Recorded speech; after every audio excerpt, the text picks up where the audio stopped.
Hello student, JEE mains 2025 के 3 अप्रैल के second shift में मैक्सिमम मिनिमा पे बेस्ड क्वेश्चन था।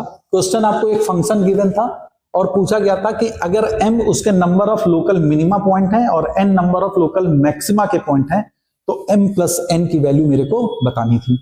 तो अब जरा देखिए, फंक्शन आपका बच्चों डिफाइंड था कि mod of x plus 2 minus 2 mod x। तो मैंने mod of x plus 2 and mod x की डेफिनेशन लिखी और इसको जब हमने f ऑफ x में प्लॉट किया तो fx मेरा आ गया mod x minus 2 when x less than minus 2, 3 mod of 3x plus 2 when x lies between minus 2 to 0 and when x is greater than 0 it is mod of x minus 2।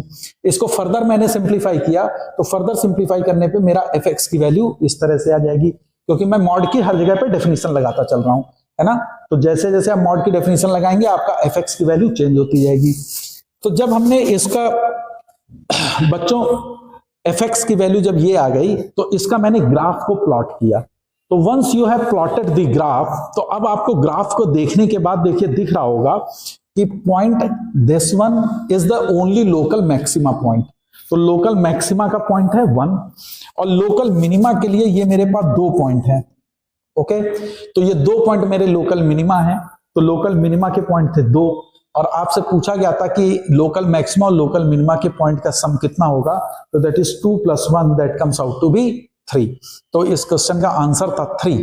तो I think ये question आपको समझ में आया होगा। बस इसमें बच्चों आपको ध्यान रखने की चीज थी कि जैसे मॉड ऑफ 3x + 2 है और -2 टू 0, तो -2 टू -2/3 पे ये चेंज होगा -3x - 2 एंड -2/3 से 0 पे ये चेंज होगा 3x + 2। तो इस चीज का विशेष ध्यान रखना था इसमें कि किस तरीके से हमको ग्राफ का फंक्शन बनाना पड़ेगा और उसके बाद फिर उसके अकॉर्डिंगली आपको ग्राफ को प्लॉट करना था। तो आई थिंक ये सोल्यूशन समझ में आया होगा। तो इसी तरह से मेरे वीडियोस को देखते रहिए। Thank you.